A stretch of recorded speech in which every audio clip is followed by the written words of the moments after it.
Kaspar Hauser made his debut in May 1828 in Nuremberg, Germany. Likely around 16 years old at the time, he looked a complete mess, his clothes distressed and his demeanor dressed as disheveled. He only carried 2 handwritten letters on his person. When a shoemaker discovered the lost soul, all the drama began. The shoemaker discovered one of the letters to be sent from Hauser's mother to an unidentified caretaker.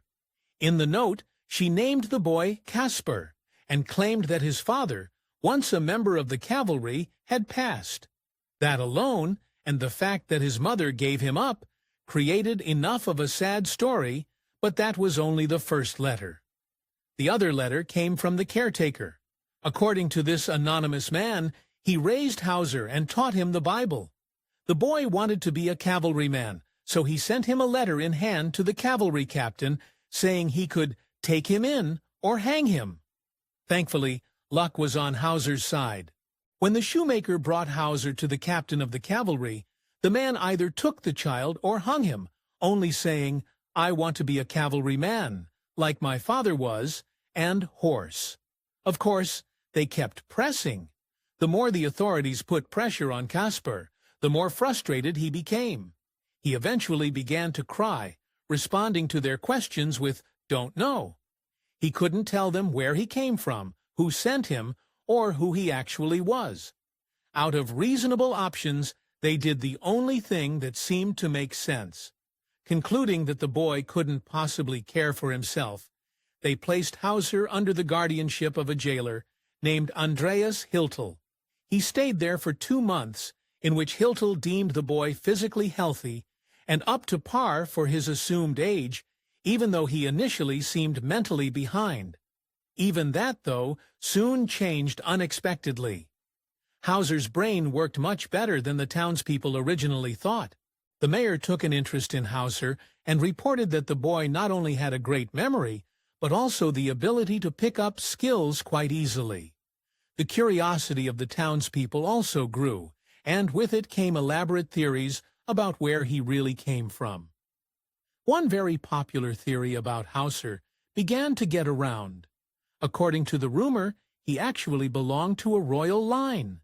The idea of a mysterious person turning out to be of royal descent fueled many theories at the time, and even inspired the classic novel The Man in the Iron Mask. But Hauser's version held some intriguing details. The version of Hauser's origin placed him as the child of Charles Grand Duke of Baden and the adopted daughter of Napoleon in 1812. The theory records the passing of the child in infancy, leaving Charles without an heir of his own. How does Hauser come into play? Supposedly, someone switched the Duke's very alive baby in this theory, Hauser, with an ailing baby shortly after his birth. The culprit accomplished this despite the highest levels of security. Theorists postulated the mastermind of that plan to be the Countess of Hochberg. By switching the babies, she intentionally secured the throne for her own son, Leopold. Although both dramatic and sensational, no real evidence supports this theory. Another trope that kept the folks busy at the time was the idea of the wolf child, a person raised wildly on their own in the woods. This seemed to fit Hauser. With his sudden appearance and initial mental deficiencies, intriguingly enough though, Hauser soon found himself sharing his own story. Back in Nuremberg, Hauser settled into his new life with the jailer and developed his skills. He reportedly developed so well that he soon became capable of explaining his past. By his own account, he spent his early years in a tiny dark cell all by himself. Hauser claimed his prison only fit a small bed made of straw and just a few wooden toys. His food appeared near his bed each morning and never varied from simple bread and water. There's no word on how he used the bathroom, but I can't guess it looked much better. The person responsible for keeping him alive never showed his face. Hauser recalled sometimes tasting something different in the water that made him oversleep. When he awoke from his long slumbers, he found his bed changed and his hair cut. Eventually, the man brought him to Nuremberg and left him there. Somehow, if you're keeping track of the details and not totally enthralled by how terrible this sounds, you might find it strange that someone could raise Hauser for over a decade and remain concealed. You wouldn't be the only one. While his story attracted lots of pity, it also attracted skeptics. Not only did Hauser tell the story of his past, he actually managed to write his autobiography after the jailer took him in. Seemed like quite a feat for someone who just months prior couldn't say where he'd come from. With all inexplicable details aside, people still felt bad for him, which explains his next stroke of fortune. The townspeople of Nuremberg officially took Hauser on as responsibility of the community. A schoolmaster, Friedrich Dahmer, took him in and sought to Wa's care with the financial assistance of the community. Dahmer continued to instruct Hauser, who took to the learning like a fish to water. He did a lot for his new ward, but Hauser still paid his dues. Reportedly, Dahmer had a special interest in scientific study and used his time with Hauser as an opportunity to test some theories. He did experiments with magnets and homeopathic medicine, using Hauser as his lab rat of sorts. Allegedly, though, no real harm came to Hauser under his care. That is, until 1829. Hauser got into some serious trouble, or, if you believe his own version of events, trouble went looking for him. In October 1829, Dahmer discovered his houseguest and his cellar bleeding from an injury on his forehead. Dahmer alleged that a hooded man did it to him, breaking into the home while he used the bathroom. Although Hauser said he didn't see his assailant's face, he claimed the voice of the man to be the same voice of the man who kept him imprisoned as a child. This unexplainable pursuit and endangerment of his life seemed to fuel the rumors of his royalty. The trail of blood in the house, however, seemed to tell a very different story. The blood in Dahmer's house trailed from the ground floor to Hauser's bedroom, and finally to the cellar where people eventually found him. Notice the lack of blood in the bathroom.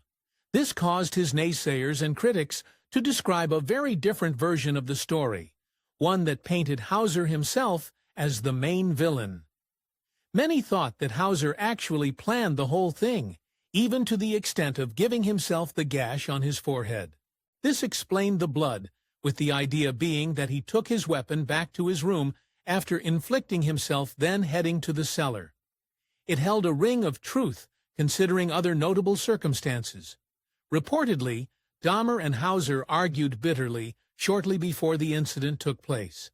The schoolmaster took issue with the habit he believed Hauser accustomed to, lying. So, perhaps the situation and need for safety was nothing but a convenient reason to relocate Hauser to a new caretaker.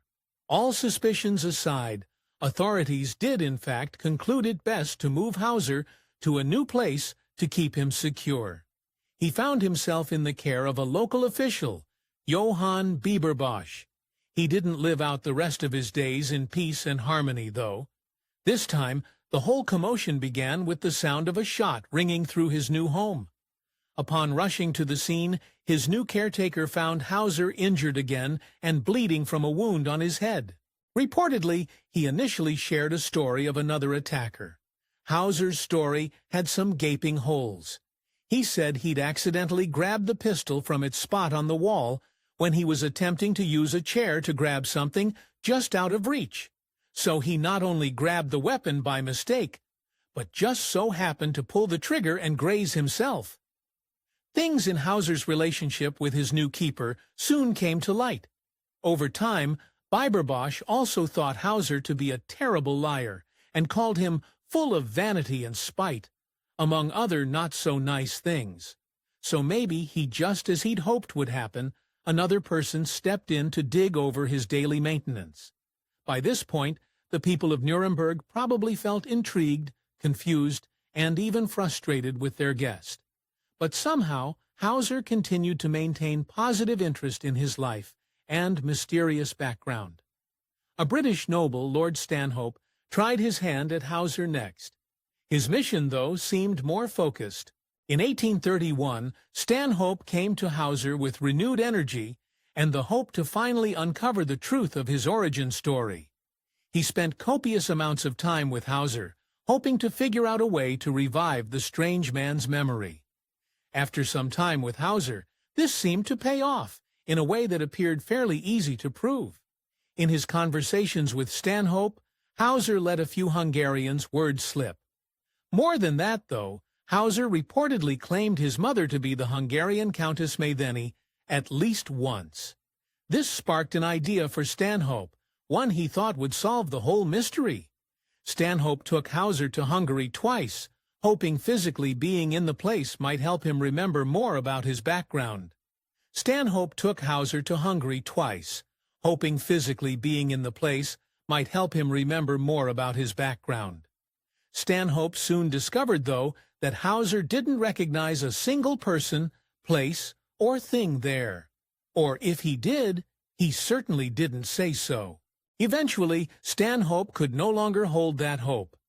By the end of the year, Hauser found himself in the care of another schoolmaster, Johann George Meyer. Stanhope continued to offer money to care for him, but skipped out on a promise to take him to England, and eventually stopped visiting him altogether. In another installment of a reoccurring trend, Hauser didn't get along well with his new steward. Much like those who came before him, Meyer quickly found himself frustrated with Hauser's tendency to lie and come up with excuses for his undesirable behavior.